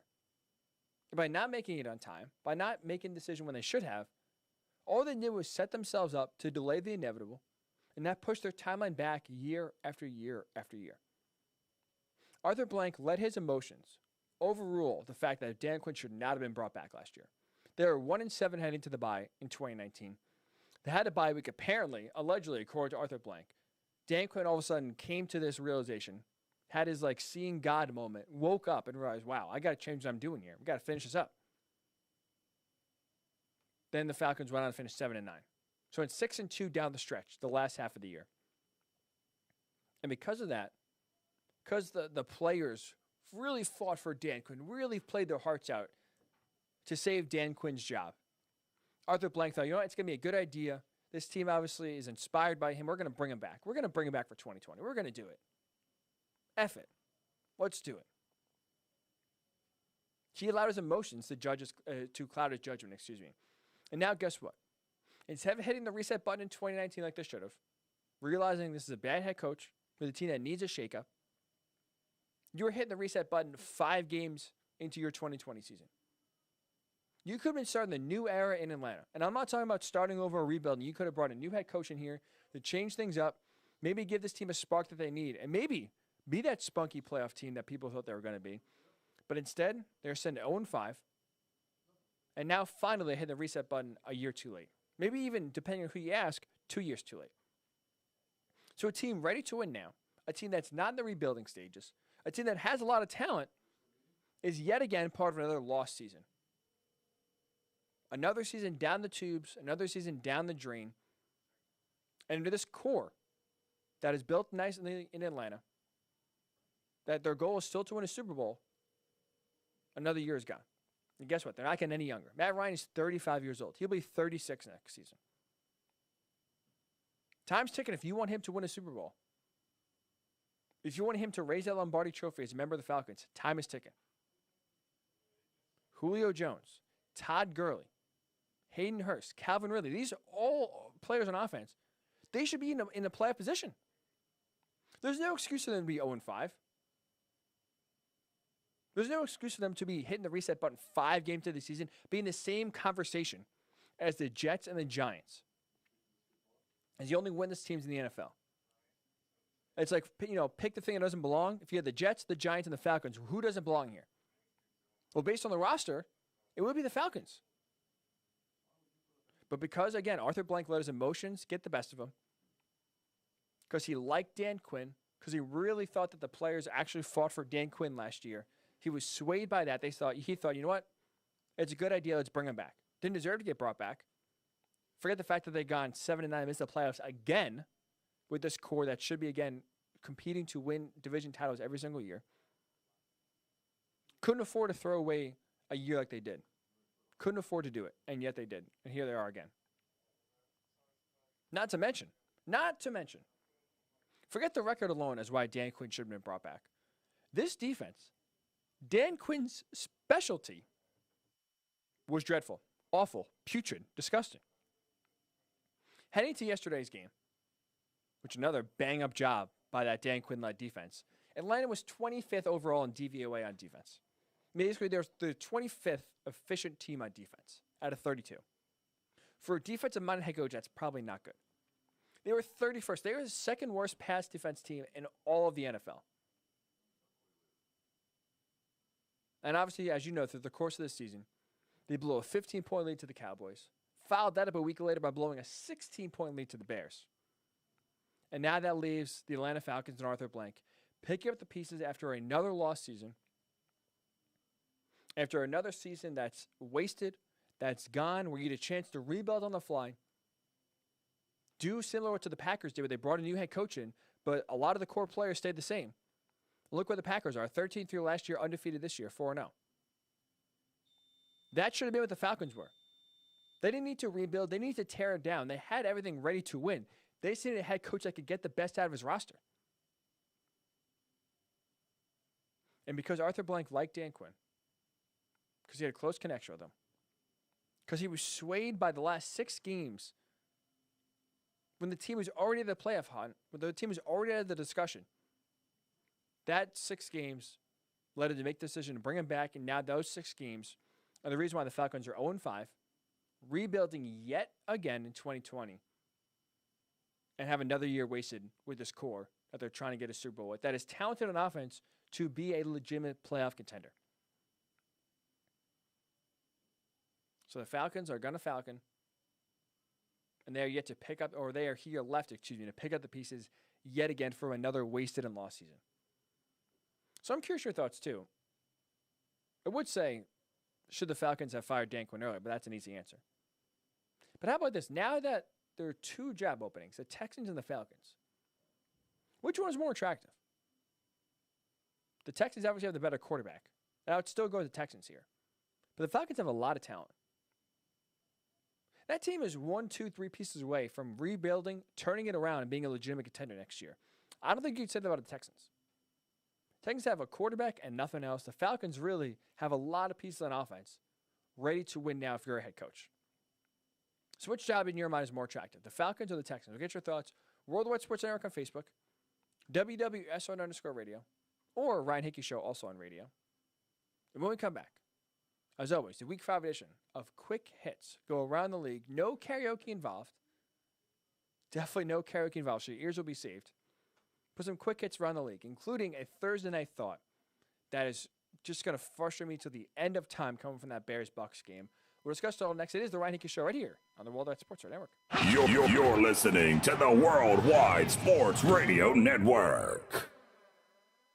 Do current market conditions have you nervous? Our experienced team of financial professionals at Heritage Harbor Financial Associates understands that no 2 investors are alike. We all have different goals, needs, and appetites for risk. That's why the one-size-fits-all approach does not work, especially when planning for retirement. At Heritage Harbor Financial Associates, we analyze your unique investment style so that you can work toward your individual retirement goals on your terms. Heritage Harbor Financial Associates can help you take steps to reach your retirement goals by providing a wide array of financial products to fit your needs, even for the risk adverse. Give us a call at 631-331-6599 to learn more or to set up an appointment with one of our financial professionals. You can also find us on the web at hhfa.org or on Facebook at facebook.com/hhfa.org. Our number again is 631-331-6599. That's 631-331-6599. Investments in stock, bonds, and mutual funds and variable annuities are not FDIC insured and are subject to fluctuation in value, market market risk, including loss of principal. Heritage Harbor Financial Associates offers securities through AXA Advisors, LLC, New York, New York. Member FINRA, SIPC. Annuity and insurance products offered through AXA Network, LLC. Edward Lehman has been a trusted insurance advisor for over 16 years with insurance solutions for auto, home, commercial, life,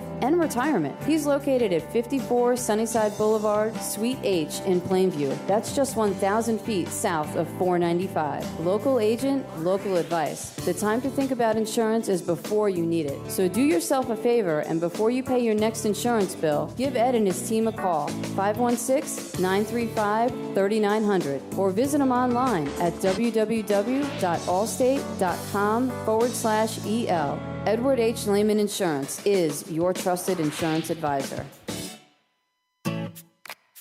Hi, this is Terry Crews, actor, former football player, game show host, father of 5, and all-around big dude. I'm also an expert on drama. I know all kinds of drama. There's the good kind that comes with having a house full of kids. There's the bad kind like season-ending injuries. There's the necessary kind like having an agent in Hollywood. And there's silly drama like the drama around my percolating pectorals. And then there's the drama you can skip. Skip the drama that comes with not having your high school diploma or equivalency. Find free adult education classes near you and finish your high school diploma. Visit finishyourdiploma.org. Or text diploma to 97779. Message and data rates may apply. Reply stop to opt out. That's diploma to 97779. And leave the drama to actors like me. Brought to you by the Dollar General Literacy Foundation and the Ad Council. Adopt US Kids presents Multiple Choice Parenting. Your daughter just had her first breakup. Do you A, put yourself in her shoes? How could he do this to you? And for Sheila, she has split ends.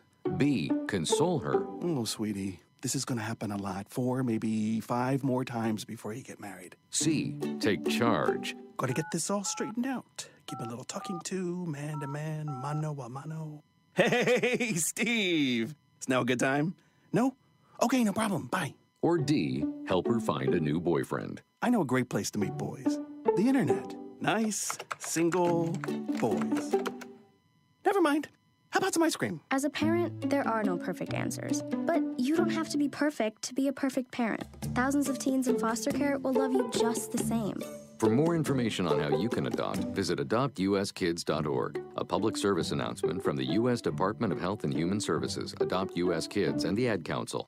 You're listening to the Worldwide Sports Radio Network. Welcome back to the Ryan Hickey Show, right here on the Worldwide Sports Radio Network.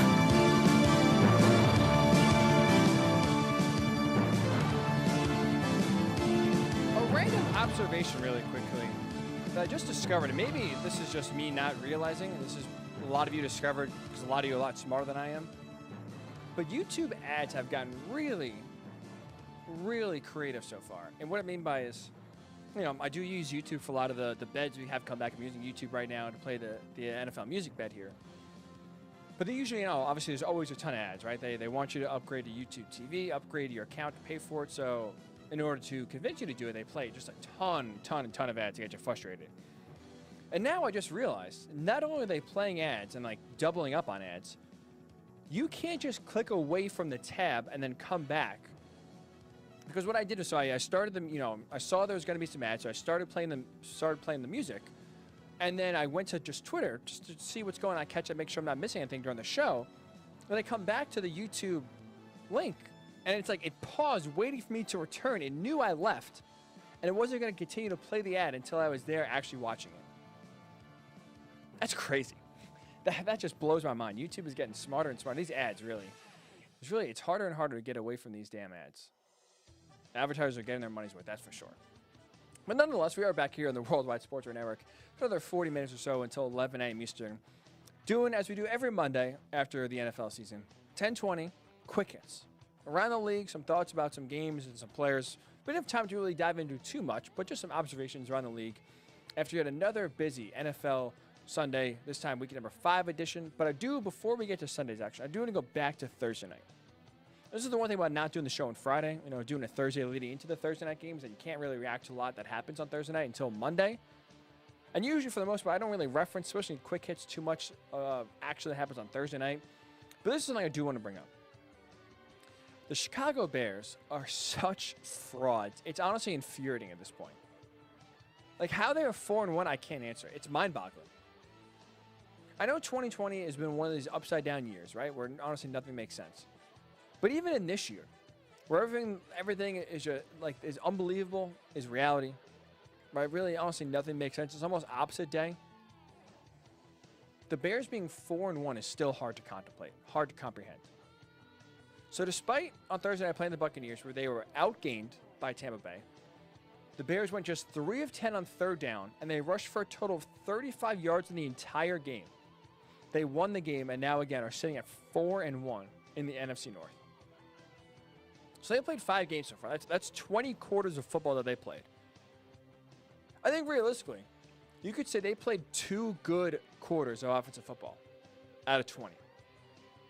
2. And somehow they're 4-1. Fool's gold. So if you're on the fence, maybe you start, you know what, maybe the Bears are actually a good team. I'm telling you, don't do it. Weird to say at 4-1 a team is not good. But I'm telling you, don't buy into the Bears. Biggest frauds. Eventually, reality has to hit them. Because somehow they're talking about smoke and mirrors. Richard Trubisky plays the quarter of his life against the Lions in the opener. Save his job for just another game. Nick Foles plays the quarter of his life against the Falcons. But again, it's the Falcons, so they give away every single lead. And somehow, yet again, this team is 4-1. Unbelievable. Unbelievable. But we'll get to Sunday's action. How about those Browns? And it pains me to say this as a Colts fan, watching that game yesterday. Colts absolutely should have won that game. But I'll give credit to Cleveland. 4-1. Solid wins against the Cowboys and now against the Colts. They're 4-1 for the first time, literally in my lifetime. Since 1994, the year I was born. 26 years since the last time the Browns were 4-1. You know who's their head coach? Bill Belichick. Good old times. Good old times. First time, so good for you, Cleveland. 4-1. And they're doing it with the right scheme. With the right scheme. Their running game is solid. Kareem Hunt did a nice job yesterday filling in for Nick Chubb. Not the same, but still did a nice job. Baker looked really good in the first half. And he's fitting in nicer to this Kevin Stefanski offense. The play action is working really well for him. Getting him outside the pocket. Rolling him out. He looks at where he is most comfortable. Last year, Baker always looked uncomfortable. Didn't really know what he was doing. Didn't feel confident in the offense that was running. And now 5 games in, he looks comfortable. He looks in control, which is more important. And helping guide this team to 4-1. So congratulations to you, Cleveland. Again, you beat Phillip Rivers. Not that easy to, not that hard to do, I should say. But hey, nonetheless, not taking anything away from you. 4-1, good for you, Cleveland. Enjoy it. Enjoy it. How about those Raiders? Raiders. 40-32 over the Chiefs. And honestly, to me, this game encapsulates the frustration that Raiders fans and even John Gruden that we see on the sideline has with Derek Carr. Because he shows you the potential that he could be a pretty good to above average quarterback. Throwing touchdown passes all over the yard, dropping dimes to Henry Ruggs yesterday.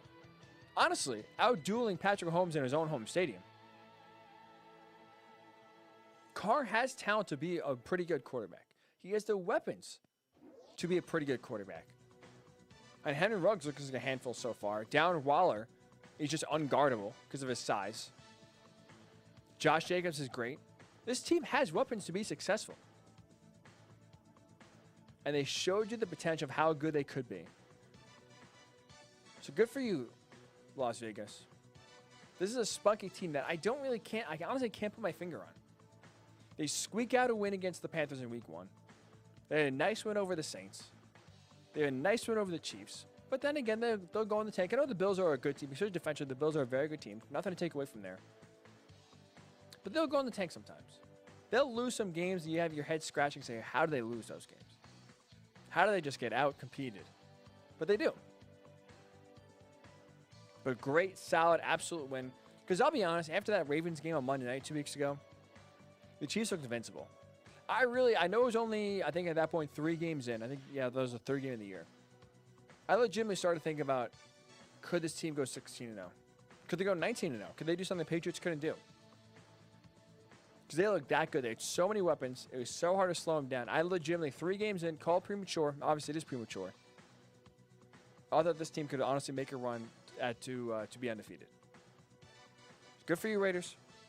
Played a great game. Now, can you do Las Vegas a favor? Can you bottle that? Can we put this game yesterday in a bottle and bring it out week by week?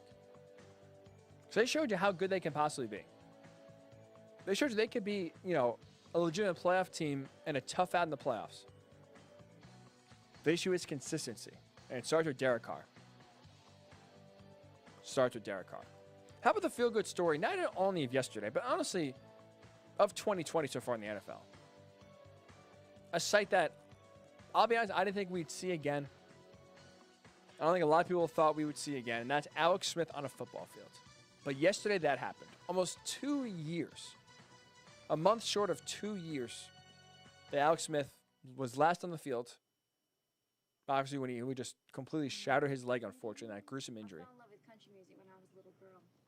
Oh, see. Now we have more ads playing, and now I can't even. The worst part is I can't even. We'll just lower the music here for a second. I can't even switch away from the ads. So like I said, if I switch away, they're just going to be sitting there waiting for me to come back. Damn YouTube, man. These algorithms. These guys are almost, honestly, too smart. Now he's screwing up the show.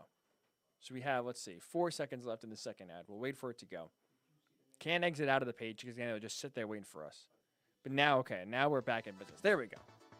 So like we were saying, the feel-good story of the year, one of the best stories ever in the NFL, and that's Alex Smith returning to the field like he did yesterday. It's been almost 2 years since he last on the field when his leg was shattered. He did that E60 documentary basically highlighting just the struggles of him returning, what he had to go through, just to be able to walk again and save his leg. All the surgeries that he had to do just in order to keep the leg to be able to walk again.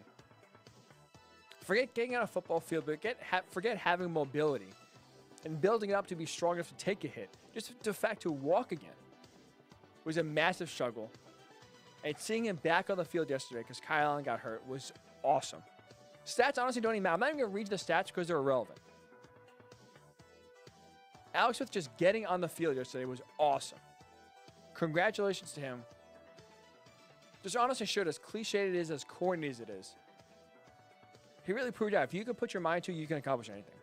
He and his mind was motivated to get back on the football field despite the fact that medically seemed impossible, realistically seemed even more impossible. He did it. That was awesome yesterday. Seeing his wife and kids in the stands and their reaction to him being on the field was so cool. It's good for you, Alex Smith. Again, easily the comeback player of the year. Without a doubt. I mean, the award's already over. One of the best stories of 2020 by far. Maybe even the best. Awesome to see Alex Smith back on the field, back playing again. And seeing all that work for 2 years pay off the way he wanted. How about last night's game? Seahawks-Vikings. What I took out of last night's game, to be honest, was that Russell Wilson reminded me a lot of Patrick Mahomes and his Chiefs offense. And not through the physical talents, but here's what I mean by that. The Chiefs under Mahomes, with Andy Reid as the head coach, and how they've really been operating the last 3 years since Mahomes took over on a full-time basis. This is one of those teams you can't count out. You can't keep down for 4 quarters. And really your best bet is to just survive them. That's all you can do. You can't slow them down. You can't stop the Chiefs. You just got to survive and hope that you can score more points than them. And Russell Wilson and the Seahawks offense did yesterday reminded me so much of the Chiefs, and here's what I mean by that. The offense struggled for the Seahawks for 3 quarters. They were shut out at halftime. They didn't convert a third down all game. Think about that. They were 0 of 7 on third down for the entire game. Didn't convert 1 third down. The Vikings ran essentially 30 more plays than the Seahawks did yesterday. The Vikings ran 83 offensive plays. The Seahawks only ran 52. They were outgained by 135 yards. So you would think, if I just read you this, they didn't convert a third down all game. The Vikings ran 30 more plays. They were outgained by 135 yards, and they're shut out at halftime.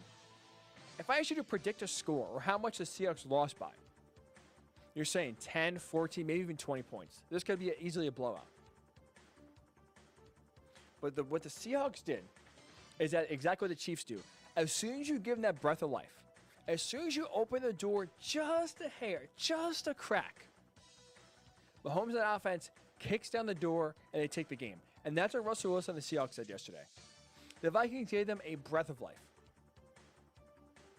Kirk Cousins turned the ball over. All of a sudden now there's a short field for Russell Wilson to work with. The Seahawks offense comes alive. In less than 2 minutes, they go from down 13-0 to up 21-13. Literally in a blink of an eye. Bang, bang, boom, one mistake, all of a sudden, here you go. You go from up 13 in control of the game to you're down by 8 points playing catch-up. And the Vikings go for a 4th down and 1 to try to ice the game away. Right call. I like the call because guess what? You get 1 yard. You win the game. Despite the fact that you give yourself a chance to win the game, you get 1 yard, you win the game. And honestly, Alexander Madison, he ran inside. If you ran outside, it's 1st down. Game over. But you gave the breath of life to the Seahawks. 94 yards. Russell Wilson capitalized. It showed you why it's so hard to keep the Seahawks team down. And it reminded me so much of what Patrick Mahomes and the Chiefs accomplish routinely, week in and week out. You can't keep them down. You can't slow them down. You can stop them for a half. You can stop them for 3 quarters. But in that 4th quarter, you can't stop them for a full 60 minutes. We saw it with the 49ers. We saw it recently with the Chargers just a few weeks ago. It's an impossible task to keep down the Chiefs for a full 4 quarters. And as soon as you give them some sort of life, they capitalize. Same thing with Russell Wilson and the Seahawks this year. They moved to 5-0. And how about DK Metcalf, too? Another clutch touchdown catch in a massive moment. 2 touchdowns, 93 yards yesterday for Metcalf. Had that game-winning touchdown against the Cowboys a few weeks ago.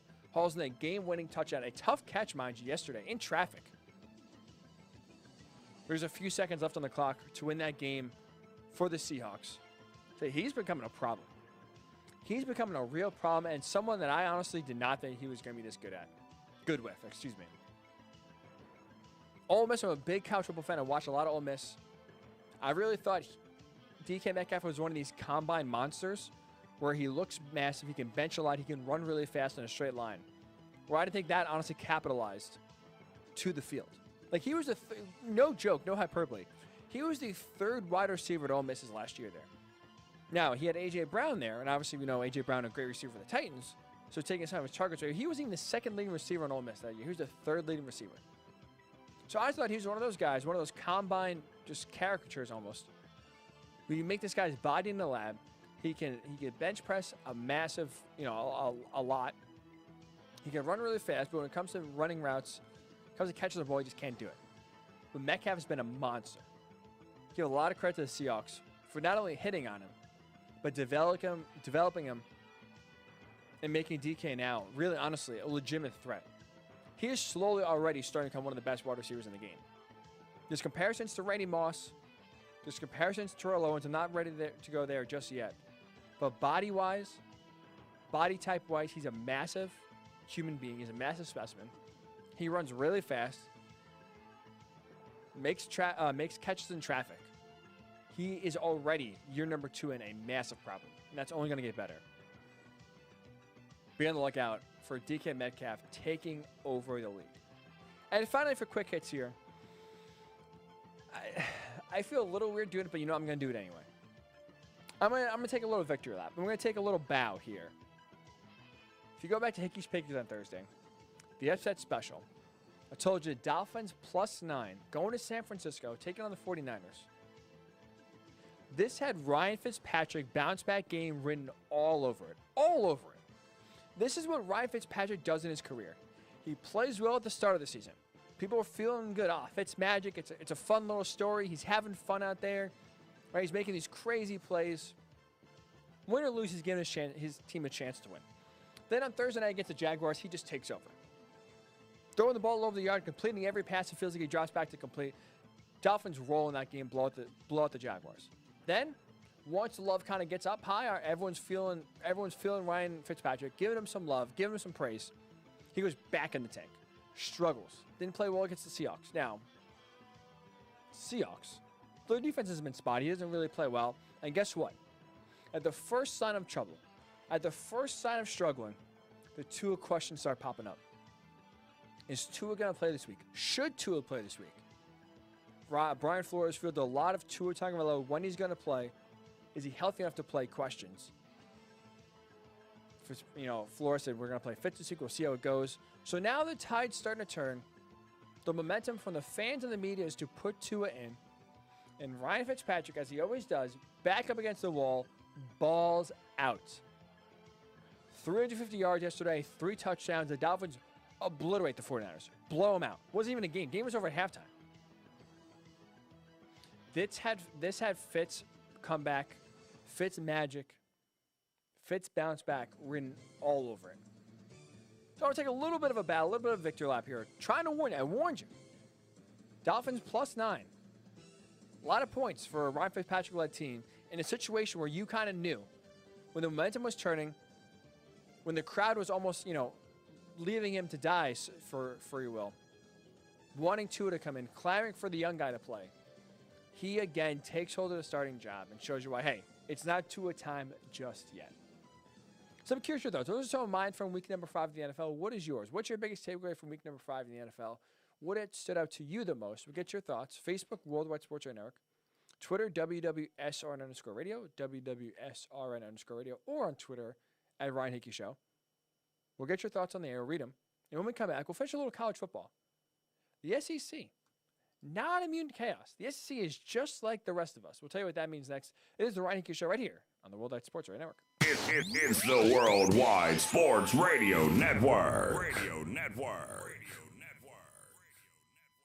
Edward Lehman has been a trusted insurance advisor for over 16 years with insurance solutions for auto, home, commercial, life, and retirement. He's located at 54 Sunnyside Boulevard, Suite H in Plainview. That's just 1,000 feet south of 495. Local agent, local advice. The time to think about insurance is before you need it. So do yourself a favor, and before you pay your next insurance bill, give Ed and his team a call, 516-935-3900, or visit him online at www.allstate.com/EL. Edward H. Lehman Insurance is your trusted insurance advisor. Be fearless at MMA Long Island and Setuha Karate. Located at 28 Colt Court in Ronkonkoma, MMA Long Island is the martial arts school for you if you want to learn combat-proven techniques, build confidence, discipline, and self-esteem while learning real martial arts to fight back against bullies, predators, and peer pressure. MMA Long Island offers group and private lessons for all ages and levels in traditional Goju-Ryu Karate, MMA, and self-defense. MMA Long Island is one of Long Island's most affordable martial arts schools. There are no promotion, belt, or membership fees, and family discounts are available. All classes are taught by 7th degree black belt Sensei John Benedict with over 30 years teaching experience. So whether you want to get in the ring or protect yourself and your family, MMA Long Island can help you reach your goals. Visit MMALongIsland.com. That's MMALongIsland.com, or call or text 516-381-9660. That's 516-381-9660. Of course my kid's in the right car seat. Well, I think he is. Yeah, my kid's in a booster seat. He was ready to move up. He is ready, right? Her car seat looks like the right size. There are probably rules on when to move up to a booster seat, aren't there? Rear facing, forward facing. I think I have it right. Car crashes are a leading killer of children 1 to 13. Are your children in the right car seat for their age and size? Don't think you know you know. Go to safercar.gov/the-right-seat. I know my child's in the right car seat, or else I wouldn't get in the driver's seat. Brought to you by the National Highway Traffic Safety Administration and the Ad Council. You don't usually get a stock tip from a 16-year-old, but I'm here to tell you about a different kind of stock. It's called Better Futures, a stock for social change that's not about making money. Instead, you invest to help students like me go to college. This is beyond a simple donation. It's the opportunity for America to invest in its kids and take an active stake in the future of the country. The return on your investment isn't money. What you get back is knowing you protected our potential. So one day, that potential can grow up to become surgeons and architects, executives and engineers, people who can change the future just by being a part of it. My name is Alicia, and I'm your dividend. Invest in better futures with UNCF. Visit uncf.org/invest. A mind is a terrible thing to waste, but a wonderful thing to invest in. A public service announcement brought to you by UNCF and the Ad Council. You're listening to the Worldwide Sports Radio Network. Welcome back to the Ryan Hickey Show, right here on the Worldwide Sports Radio Network.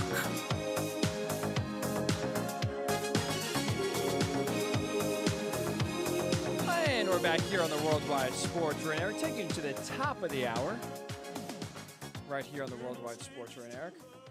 Make sure to like us on Facebook, throw us a follow on Twitter, WWSRN_radio. Download the app, WWSRN, if you're on iOS, Worldwide Sports Network on Android, also on Facebook. That way you can get a notification anytime, really any and every time a show goes live, because we have a ton of great content. If you're a Jets fan, there's a great Jets show every Sunday night. Unfortunately, most Sunday nights are going to be filled with pain and misery. But hey, you know what? Misery loves company, and they would love you to be a part of the show and listen on. Errol Marks does a great job with all the shows he hosts, Down to the Wire, Below the Mic. Hosts an MMA show on Friday nights. Really anything in the sports world that you are a fan of. Fantasy football, we have a great show. Ton of content here on the Worldwide Sports Network, Monday through Sunday, 24/7. You can get it all here. Facebook, Worldwide Sports Network, Twitter, WWSRN_radio, or download the app WWSRN on iOS, Worldwide Sports Network on Android, and you'll be up to date, in tune with every single show that goes live here right on the network at the touch of a button. So we did a lot of NFL. I'm getting your thoughts. Should the Colts bench Phillip Rivers? My answer is yes. Why Andy Dalton holds the keys to Dak Prescott's future in Dallas, and the Falcons continue to stay the Falcons. Now, it will be remiss here, bro. I do want to get to college football. I do want to mention this really quickly. Michael Thomas, not playing tonight on Monday Night Football. In case you missed it, change your fantasy team if you had him playing, and it's not injury-related. So, sure, it could say questionable. Sure, it could say he thinks they're, injury-wise, his ankle should be good enough to play. He's not playing, and it's not injury-related. He instead punched his teammate in practice this week, and now is being disciplined by not playing. I don't know what it is. Maybe it's 2020. Maybe it's just the pandemic. We're all frustrated, right? Everyone's tensions. I felt like even me personally, maybe I'm a little more on edge than normal, whether it's at work, whether it's just trying to relax at home. Just, I feel like maybe everyone's nerves are kind of jacked up a little bit because of what we've been dealing with the last few months here. But whether it's Earl Thomas punching someone in practice, now Michael Thomas punching a teammate in practice, this is crazy. It's a football sport. Football's an emotional sport, as it is any sport, really. But you never see it escalate to this level. You rarely see it escalate to where physical altercations happen between teammates, and now we've seen it twice in the NFL in just a few weeks. I don't know what set Michael Thomas off. He never really seemed like an emotional guy. He never was really a guy that had a lot of distractions, but something happened. Something happened, and now he is out, at least for tonight's game against the Chargers, for punching a teammate, non-injury related for sure. That was just a wild headline for sure, to say the least. That kind of got lost in all the news that happened yesterday. We just wanted to mention that before we did get out of here on the top of the hour. A lot of pro football we discussed from week number 5.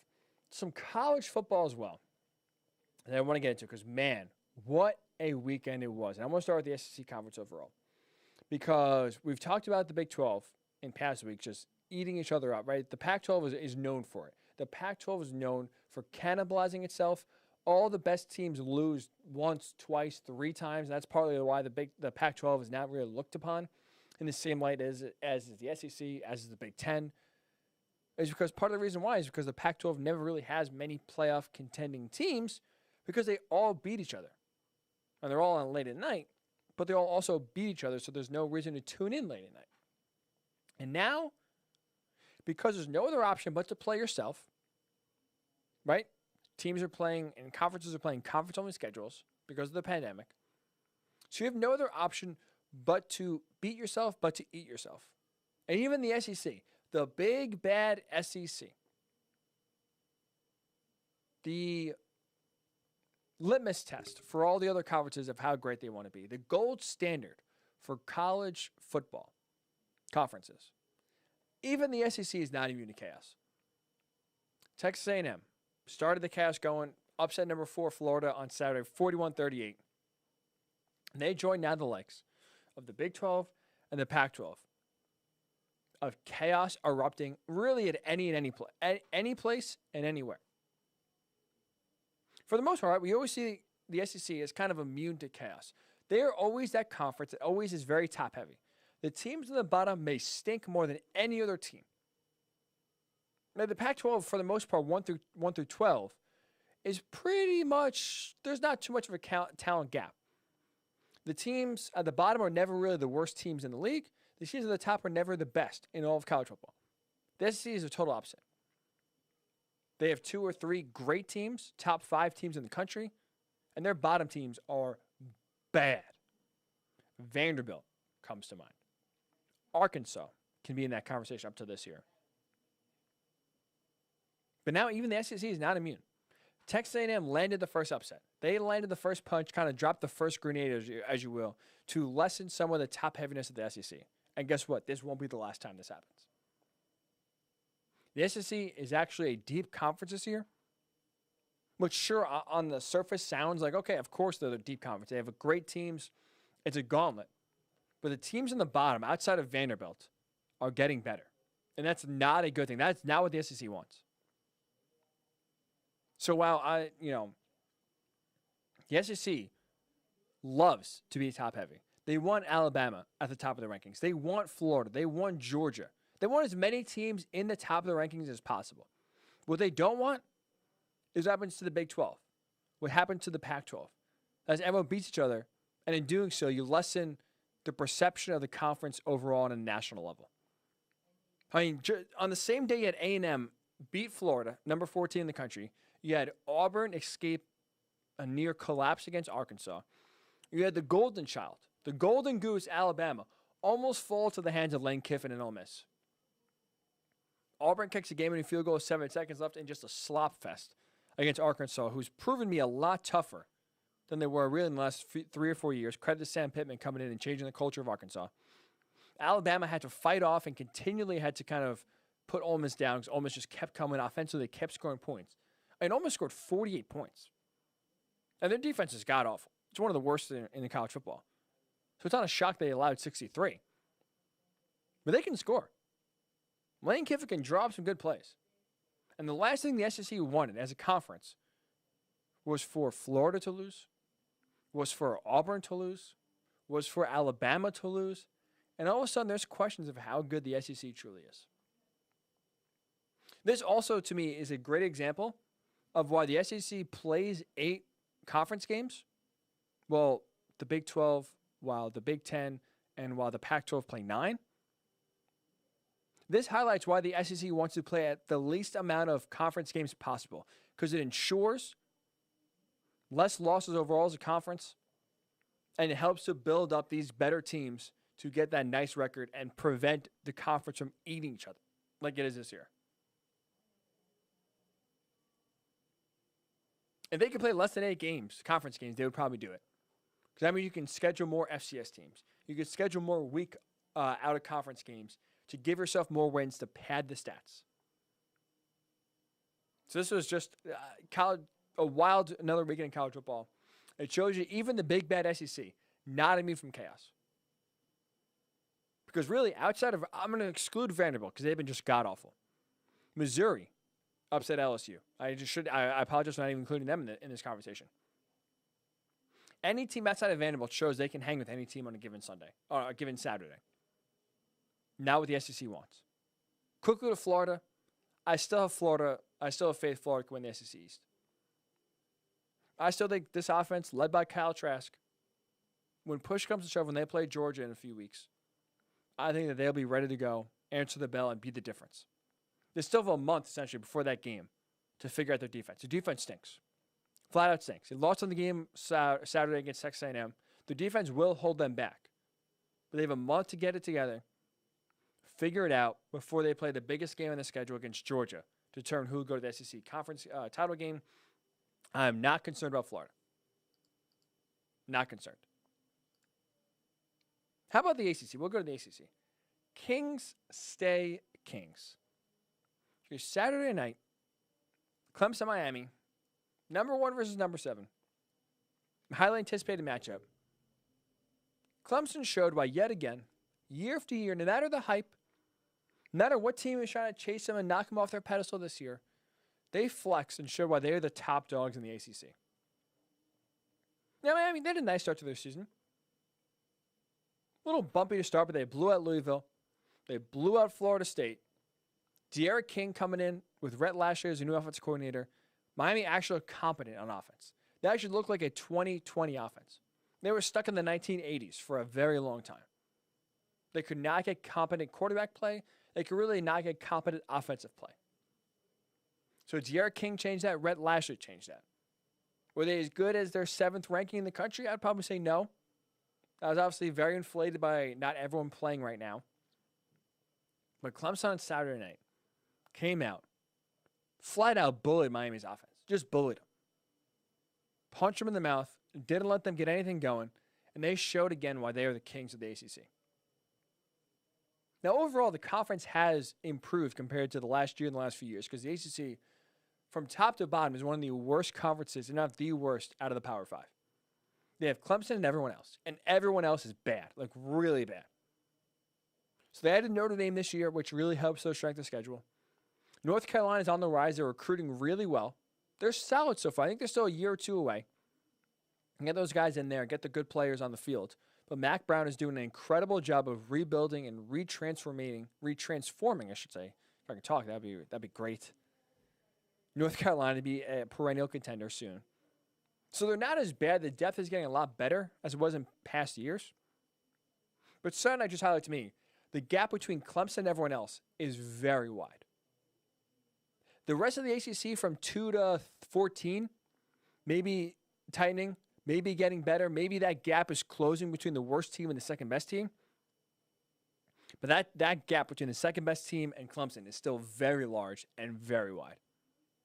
Clemson, again, showed on Saturday why kings stay kings. How about the college football playoff? I know it's very early to start thinking about the college football playoff. The rankings don't come out for another month.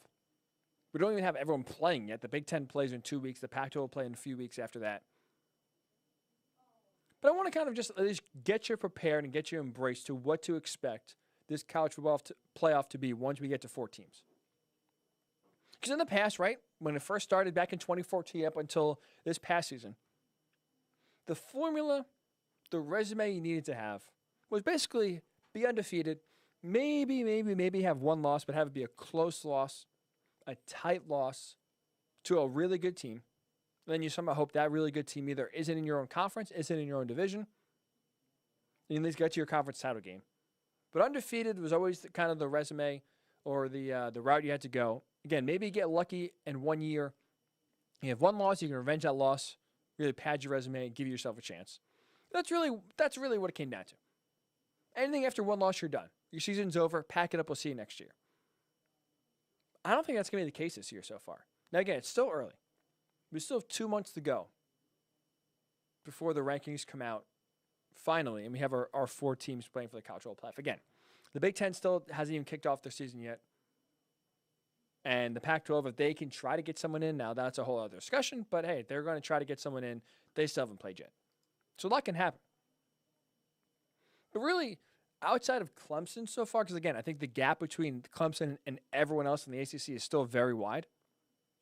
So outside of Clemson, I think going undefeated this year for any team is going to be extremely tough. Extremely tough. So I think a lot of these teams are going to have one loss going in. One loss on the resume. They'll be fighting about which loss is better. But usually, we see Alabama undefeated. Usually we'll see Oklahoma either undefeated or with one loss but win their title. Or win their conference championship, I should say. And they'll get in. Clemson, we know, is usually undefeated. I think we're going to have to change our expectations this year to think about what are we going to expect and what really would rule out being out of the playoff. Because before, the formula was 2 losses. Once you get your second loss, you're done. No 2-loss team has ever made the playoff. I think that's going to change this year. Because we just saw in the SEC alone, right, the gold standard of conferences. Alabama had a near scare against Ole Miss. Auburn, although they lost already, need to squeak one out against Arkansas, one of the worst teams, in theory, we thought coming into this year in all of college football. They're proving that not to be the case. Maybe they're a lot better than we thought. Florida, number 4 in the nation, falls to Texas A&M. LSU, again, already one loss, but they lose to Mizzou. There's landmines up and down the SEC conference, meaning that really any game could be a tripwire for Alabama, for Georgia, for Florida again. So I think now, 2 losses doesn't exactly rule you out of the season, rule you out of the playoff. For the Big 12, maybe, that'd be a different story. For the Big 10, maybe that could be a different story because they're playing less games. But if you're in the ACC, if you're in the SEC, this could be a year where 2 losses and you're still right in the mix. You're still 1 or 2 breaks away from making the playoff. There's going to be a wild year. It already has been a wacky year. And I expect more chaos, more zaniness, more craziness. And speaking of which, to finish off here, my thoughts on this college football Saturday. Speaking of zaniness, craziness, wildness, how about that Red River game? Oklahoma and Texas. To me, watching that game, almost 5 hours, mind you. Talk about pace of play. We are here out in baseball. The NFL is trying to speed their game up, and here's Texas and Oklahoma playing almost a 5-hour game.